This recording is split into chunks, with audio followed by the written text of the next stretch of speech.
Everyone. तो आज हम एक और नई इंटरेस्टिंग प्रॉब्लम करने जा रहे हैं जिसका नाम है नेक्स्ट लार्जर एलिमेंट। और ये प्रॉब्लम गीक्स फॉर गीक्स का मीडियम क्वेश्चन है।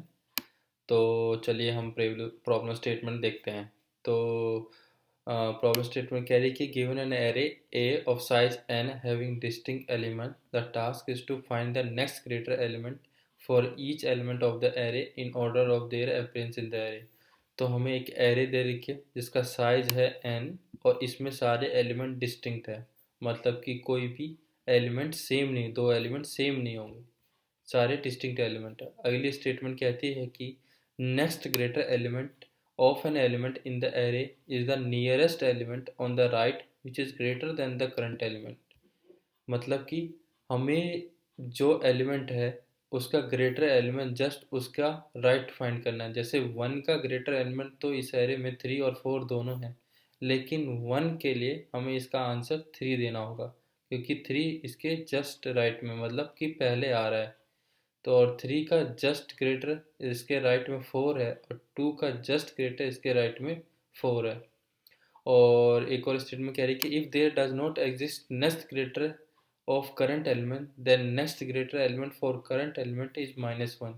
For example, next greater element of the last element is always -1। मतलब कि अगर किसी एलिमेंट का नेक्स्ट ग्रेटर एलिमेंट उस एरे में एग्जिस्ट नहीं करता तो हमें उसका आंसर -1 देना पड़ेगा, और लास्ट एलिमेंट के लिए क्योंकि ये लास्ट में है तो इसके लिए हमेशा -1 होगा। तो हम इस एग्जांपल में देखते हैं, वन का ग्रेटर एलिमेंट जस्ट इसके राइट में 3 है, 3 का जस्ट ग्रेटर एलिमेंट उसके राइट में 4 है, और 2 का जस्ट ग्रेटर एलिमेंट उसके राइट में 4 है, और 4 क्योंकि लास्ट में है तो इसका आंसर -1 है। और एक और एग्जांपल है यहाँ पे, इसको भी देख लेते हैं। अब यहाँ पे 6 के जस्ट ग्रेटर एलिमेंट इसके राइट में 8 है, तो 6 के सामने 8 दे रखा आंसर, और 8 का ग्रेटर एलिमेंट जस्ट इसके राइट में कोई भी नहीं है तो इसके लिए -1 होगा आंसर। अब 0 का ग्रेटर एलिमेंट इसके राइट में 1 और 3 दोनों है, लेकिन हमें जो सबसे पहले आ रहा है उसका आंसर देना है। तो 0 का जस्ट ग्रेटर एलिमेंट इसके राइट में 1 है। अब 1 का जस्ट ग्रेटर एलिमेंट इसके राइट में 3 है, और 3 क्योंकि लास्ट एलिमेंट है तो इसका आंसर -1 में है। और ये हमारे कह रहे हैं कि expected time complexity big of N में होनी चाहिए, और ऑक्सिलरी स्पेस भी, मतलब स्पेस कॉम्प्लेक्सिटी भी बिग ऑफ एन में होना चाहिए। तो ठीक है, तो हमने ये प्रॉब्लम स्टेटमेंट देखा। अब पहली थिंकिंग जो आती है, जो कि ब्रूट फोर्स है, वो आई थिंक सबने सोच ही लिया होगा कि हम क्या करेंगे। हम एक for every element, single element के लिए हम उसका जस्ट ग्रेटर एलिमेंट उसके राइट में फाइंड कर लेंगे। जैसे पहले हम 1 पे खड़े हैं तो इसका जस्ट ग्रेटर इसके राइट में हम सर्च कर लेंगे कि 1 के लिए इसका जस्ट ग्रेटर एलिमेंट 3 है, फिर 3 पे खड़े हुए और इसका जस्ट ग्रेटर एलिमेंट इसके राइट में 4 है, फिर 2 पे खड़े हुए और जस्ट ग्रेटर एलिमेंट इसका 4 है। तो लेकिन जो ये हमारी अप्रोच है वो बिग ऑफ एन स्क्वायर की अप्रोच है, क्योंकि हम क्या कर रहे हैं कि किसी एक एलिमेंट पर जाके फिर उसके राइट में एलिमेंट सर्च कर रहे हैं कि जो उसका ग्रेटर एलिमेंट कौन सा है। तो ये हमारी big of N square approach होगी, और हमें इसे बिग ऑफ एन में करना है। तो बिग ऑफ एन अप्रोच अब हम सोचते हैं। तो मैंने यहाँ पे एक एरे लिख रखा है, ये एग्जांपल में हमें दे रखा है 68013, और इसकी इंडेक्सेस भी लिख रखे हैं 0 1 2 3 4। तो अप्रोच हमारी क्या कहती है कि हम एक एक स्टैक मेंटेन करते हैं, और इस स्टैक में हम क्या करते हैं, अब पहले करंटली हम 6 पे हैं तो 6 को हमने स्टैक में डाल दिया। अब हम 8 पे आए, अब हमने देखा कि जो 8 है वो जो स्टैक में जो टॉप पे जो एलिमेंट पड़ा हुआ है उससे ज़्यादा है, यानी कि 6 के सामने 8 आना चाहिए। तो हम 6 को स्टैक से रिमूव करेंगे और 6 के सामने 8 प्रिंट कर देंगे, और 8 को स्टैक में ऐसे ही डाल देंगे। इसको हम ऊपर लिखते हैं। तो हम 8 को स्टैक में ऊपर डालते हैं।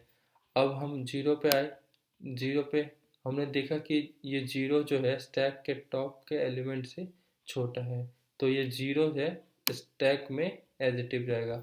अब हम 1 पे आ गए, अब 1 पे आए तो हमने देखा कि जो 1 जो है स्टैक के टॉप पे एलिमेंट जो है उससे बड़ा है, तो हम क्या करेंगे, इस जीरो को स्टैक से रिमूव कर देंगे और इसके सामने मतलब कि जिसको हमने रिमूव किया उस इंडेक्सेस पे जाके हम 1 डाल देंगे। तो जीरो के सामने हमने 1 डाल दिया और फिर हम देखेंगे कि 1 जो है स्टैक का टॉप का एलिमेंट अब हमारा 8 होगा क्योंकि हमने जीरो को तो रिमूव कर दिया।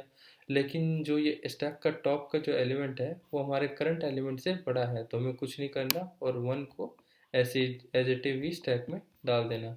अब हमारा जो नेक्स्ट एलिमेंट जो है वो है 3 है। अब 3 पे आते ही हमने देखा कि जो ये स्टैक के टॉप के एलिमेंट से ज़्यादा है, तो हम क्या करेंगे स्टैक के टॉप के एलिमेंट को रिमूव कर देंगे और इसके इंडेक्सेस पे जाके इसके सामने करंट एलिमेंट की वैल्यू लिख देंगे जो कि है 3। अब हमारे स्टैक का टॉप का एलिमेंट क्या होगा 8। अब 8 जो है वो हमारे करंट एलिमेंट से बड़ा है, तो हमें कुछ नहीं करना, हम इसे स्टैक में एज इट इज लिख देंगे। तो हमारे स्टैक में जो एलिमेंट जो बच गए फाइनली वो जो है 8 और 3। 8 और 3 एक आइटरेशन के बाद, मतलब हमारी एक आइटरेशन हो गई क्योंकि हम 3 तक पहुंच चुके थे। और एक आइटरेशन होने के बाद हम देख रहे हैं कि हमारे जो भी एलिमेंट जो है, जैसे 6 के एलिमेंट के सामने हमने 8 प्रिंट कर रखा है और 0 के एलिमेंट के सामने हमने 1 प्रिंट कर रखा है और 1 के आगे 3 प्रिंट, मतलब इन सब के ग्रेटर एलिमेंट प्रिंट हो चुके हैं। और जो कि हमारे स्टैक में जो एलिमेंट बच गए जो कि 3 है और 8 है, इनका कोई भी ग्रेटर एलिमेंट है नहीं, मतलब 8 का कोई भी ग्रेटर एलिमेंट इस एरे में एग्जिस्ट नहीं करता और 3 क्योंकि जो हमारा लास्ट एलिमेंट है इसका भी कोई ग्रेटर एलिमेंट एग्जिस्ट नहीं करता। तो हम जो भी जितने भी एलिमेंट बच गए हमारे स्टैक में हम क्या करेंगे उसके इंडेक्सेस पे जाके -1 प्रिंट कर देंगे, -1 प्रिंट कर देंगे। तो ये हमारा फाइनल आंसर हो गया। 6 के सामने 8, 8 के सामने -1, 0 के सामने 1, 1 के सामने 3 और 3 के सामने -1। अच्छा, इसमें एक और चीज़ ध्यान रखने की है जो है कि हम एग्जैक्टली स्टैक में इंडेक्सेस पुट करेंगे, मतलब कि एक बार हम और आइट्रेशन करके देख लेते फिर हमें क्लियर हो जाएगा। ओके, अब एग्जैक्टली अब हम क्या करने जा रहे हैं अपने कोड में, हम क्या करेंगे, हम इनिशियली हम इस एलिमेंट के इसकी वैल्यू नहीं स्टैक में डालेंगे, हम इसका इंडेक्सेस डालेंगे। जैसे स्टार्टिंग में हम 6 पे थे तो हमने इंडेक्स डाला 0।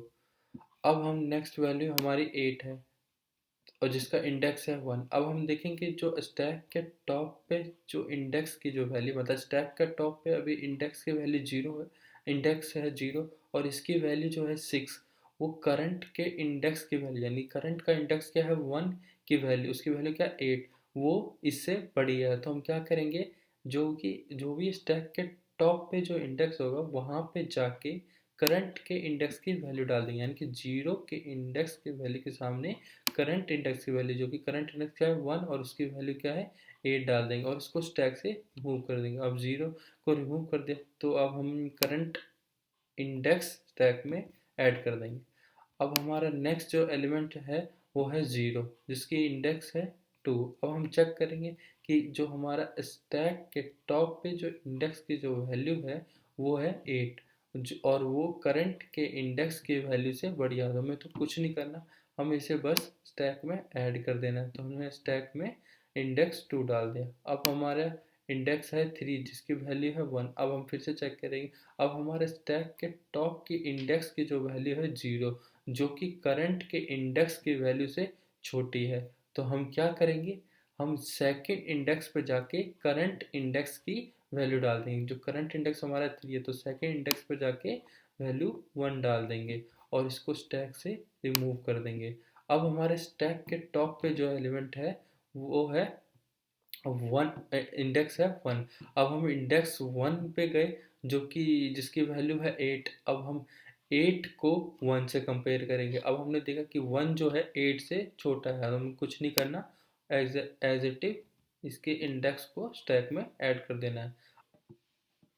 अब हमारा अगला एलिमेंट जो है वो है 3 और जिसकी इंडेक्स की वैल्यू है 4। अब हम चेक करेंगे कि स्टैक के टॉप की इंडेक्स की वैल्यू है, स्टैक के टॉप पे जो इंडेक्स पड़ा है वो 3 और उसकी वैल्यू है 1।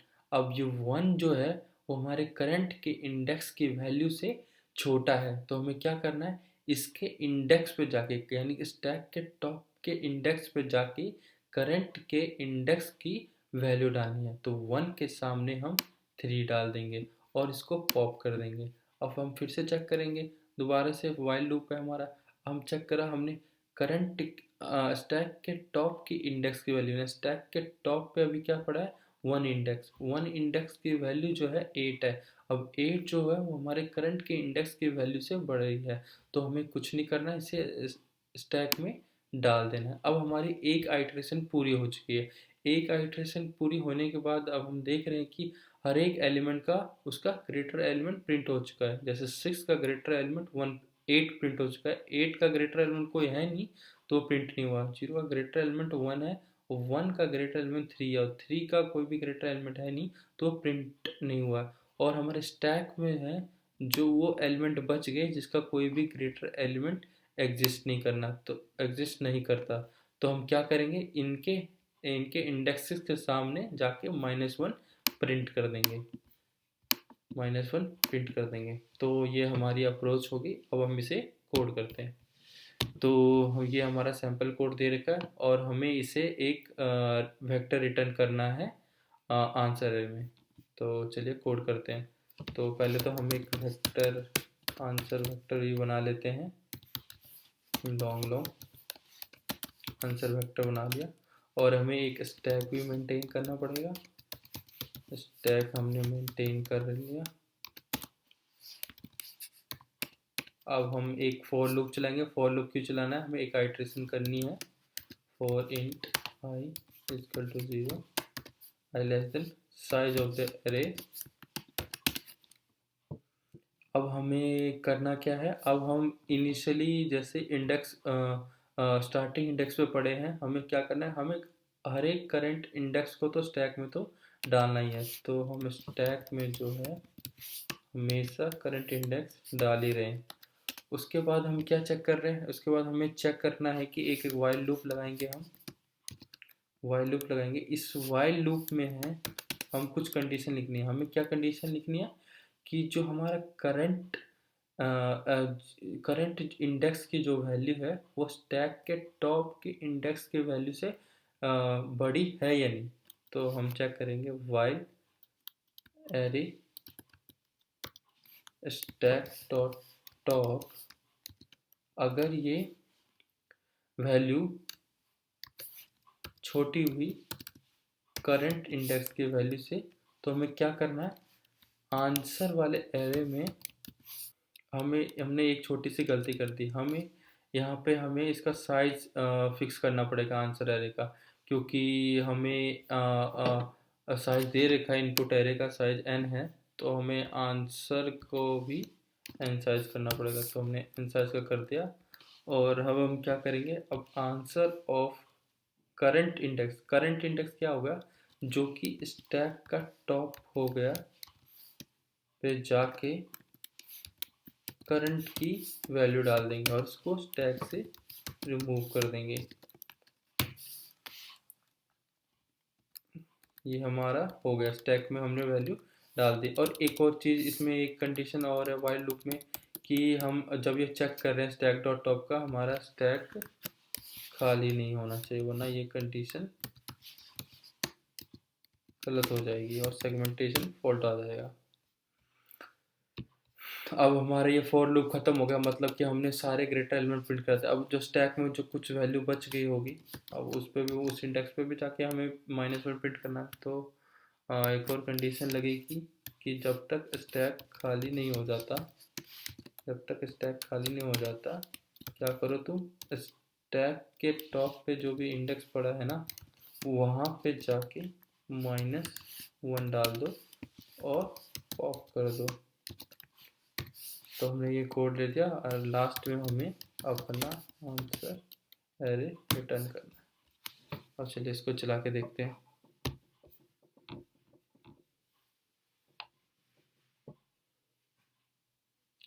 तो ये हमारा इनपुट है और इनपुट के लिए हमारा आंसर सही आ रहा है। अब हम इसे सबमिट करके देखते हैं।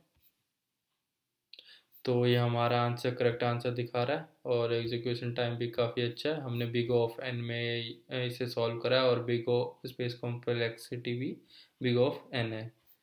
तो आज के लिए इतना है। Please like, share and subscribe our channel. Thank you.